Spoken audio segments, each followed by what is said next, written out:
One final thank you. Thank you to my fellow cat owner, Taylor Swift. Look,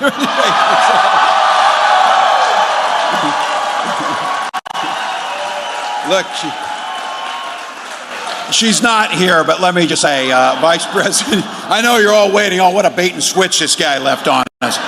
Look, Vice President Harris and I couldn't be more excited to have her support. Really grateful. So, and look,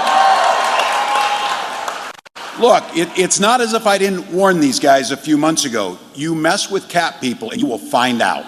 You will find out. So, as we all know, and Tim Walz was so excited to talk about, in that clip, Taylor Swift has come out and endorsed the Harris-Walz ticket.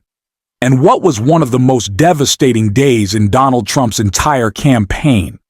Not only did he humiliate himself on the debate stage for 67 million people to watch, but then Taylor Swift posting to her hundreds of millions of followers that she is not only endorsing Kamala Harris and Tim Walz, but encouraging more voter registration. It was so damaging for Donald Trump that, of course, MAGA started spiraling.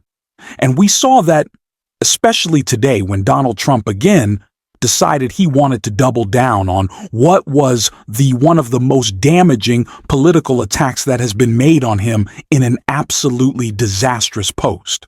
But before we get into that, if I could quickly ask you to leave a like on this video, it really goes a long way in supporting this channel. Now, before we get to Trump's post, I think we should play a clip of Kamala Harris that gives us the exact context that we need for why he is saying something so crazy.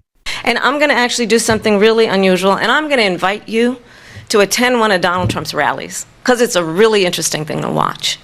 You will see during the course of his rallies, he talks about fictional characters like Hannibal Lecter. He will talk about windmills cause cancer. And what you will also notice is that people start leaving his rallies early out of exhaustion and boredom. And I will tell you, the one thing you will not hear him talk about is you. You will not hear him talk about your needs, your dreams, and your desires. As we have talked about on this show before, Donald Trump is consumed with his crazy, with his grievance, with his anger, and it continues to pour out as he performs worse and worse in this race. Donald Trump knows that he is losing. And so as he gets deeper in this ditch that he is digging for himself, this hole in his collapsing campaign, we see him lash out more and more. And in doing so, only focus on himself, only focus on his grievance. And we saw that today with a post that he made about Taylor Swift that he is coming to instantly regret, because boy is it blowing up in his face. But Donald Trump today took to Truth Social and wrote this. Trump wrote, "I hate Taylor Swift." I wouldn't be surprised if after that post went live, one of Donald Trump's staffers tried to rip his phone out of his hands, because I cannot think of something more damaging to WR, the Swiftie fan base. It's pretty unforgiving, to put it lightly, and when you go after Taylor Swift, they will go after you. And so now, not only is Donald Trump the person who didn't receive Taylor Swift's endorsement, but is now attacking her, yeah. It is going to be a dark, dark time for Donald Trump and the Swifties, which just makes me so excited. But Kay Harris has seized on this moment with her campaign, putting out this statement. Right here, Donald Trump's week of whining and spouting conspiracy theories has voters on both sides of the aisle ready to forget that he existed. The American people want to be out of the woods in chaos and division of the Trump era, leave behind the blank space of Trump's broken promises. Begin again by electing Vice President Harris to ensure America's future of opportunity is long-lived. Voters know all too well how dangerous Trump and his Project 2025 agenda will be. If he wins this November, we can make sure this is the last time we have to deal with his endgame of jacking up taxes on the middle class and ripping away Americans' freedoms together. We can turn the page on Trump the Trump era and write a new chapter where all Americans breathe easy. Knowing we have strong leadership at the helm, we can make sure the story of us is one of progress and show Donald Trump we are not going back to December of 2020. Like ever, so if you didn't catch it, a couple references to Taylor Swift songs there, the Kamala Harris campaign not playing around, they're running and stride with the election of the most popular artist in the world who is already moving the needle in this race by registering tens of thousands of young and excited voters. They're taking the smart approach instead of attacking the most popular pop star in the world with such an excited fan base. Yeah, I don't know what is going on at Trump HQ. Well, I do know they are in a state of utter collapse. And Donald Trump is just airing out more and more grievances every single day. But it wasn't just Team Kamala that responded Swifties for Kamala. An organization, as you can expect of Swifties for Kamala, responded to Donald Trump's post saying this. Swifties for Kamala's response to former President Trump's emotional post. September 15, 2024, Swifties FORA issued the following statement in response to convicted fell in former President Donald Trump's emotional "I hate" Taylor Swift post to Truth Social on Sunday afternoon. Who the F is that guy? The statement was followed by a call to donate to the Harris Walls campaign. Donald Trump is antagonizing and attacking the most energized and mobile fan base out there. No one organizes like Swifties. No one gets after it like Swifties. No one makes things happen like Swifties. And now Donald Trump is getting those people to come out against him, and they're huge organized numbers. This is all going. B, he is going to regret this. I'm sure he already regrets this right now, but this seems to be his strategy, that he wants to distract from his failed record as president to his failures as a person opening his mouth lately. Yeah, he can't seem to open his mouth without it going poorly.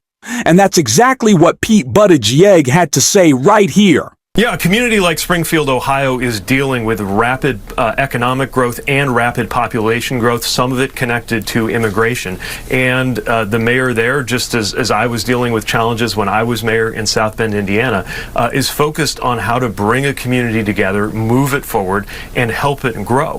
What is not going to help that mayor, what is not going to help that community, is the kind of chaos inflicted on them by a national campaign deciding to make them a lightning rod over wild rumors and urban legends about people eating cats or dogs or geese or whatever it's going to be tomorrow.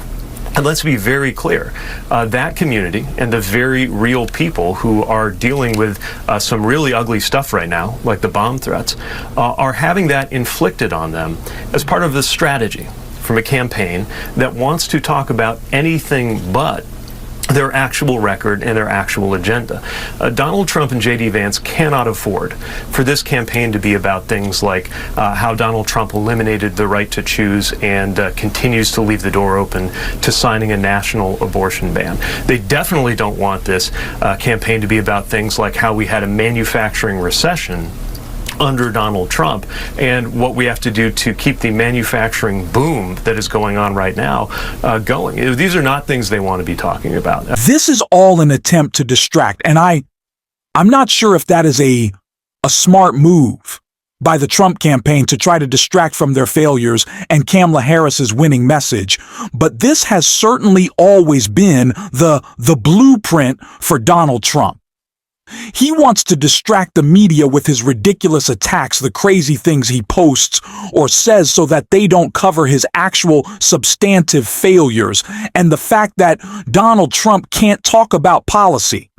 And when he is talking about policy, that policy is Project 2025. So on this show, I promise that we are going to continue to call out the crazy of Trump, point out his cognitive decline, point out when he lashes out. But in doing so, talk about how his grievance isn't just anger, but it is so clearly demonstrating that the only thing he ever cares about is himself. And that would be see his approach to governing again, and it's just so clear how much he's losing it. And George Conway called him out for just that right here.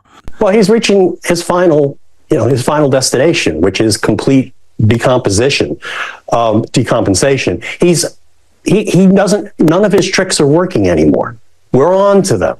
They don't excite anybody anymore. He's losing in the polls. He has to try to make things up. And his own vice presidential candidate on another network today basically said, we're making up stories in order to win this election. And, it's not working for him, and he knows it, and he knows he's going down. And the more he feels that he's going down, remember, he's running not just for president, he's running from prison. You're going to see him engage in more and more desperate behavior. And that's what you see with I hate Taylor Swift, is he's just lashing out.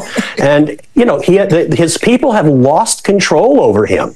And the only person who seems to have any control over him is the person who's telling him or whispering in his ear or doing something to tell him that everything's great, you're amazing, and that's Laura Loomer. And that's where this is the ultimate implosion, and we're watching it live, and it's going to get worse. I've said this on the show before, when Donald Trump's back is up against the wall, it's the worst place it can possibly be for him, because he thinks that he needs to play to his base in this election. And I certainly don't want to give Donald Trump political advice, but Donald, it's not MAGA that you're losing out with. Well, actually, it is. In fact, we see more Republicans leaving Donald Trump every single day. But when Donald Trump is losing, he lets the most extreme elements of himself out. And again, the most narcissistic, the most self-centered elements of himself out. That's who comes to play. And so Donald Trump's campaign is becoming just more grieved, more angered, more extreme. We see it with the addition of Laura Loomer as a Trump ally, a Trump pal, whatever. That means we don't need to get into that again.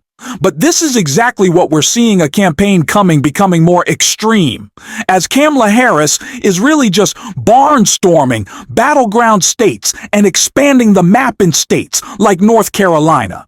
It is the complete contrast of these two campaigns that we're going to be talking about every single day on this show. And if you want to support that, as always, you can hit that subscribe button and leave a like on this video. And if you stuck around to the end, drop a blue heart in the comments. And until next time, I'll see you soon.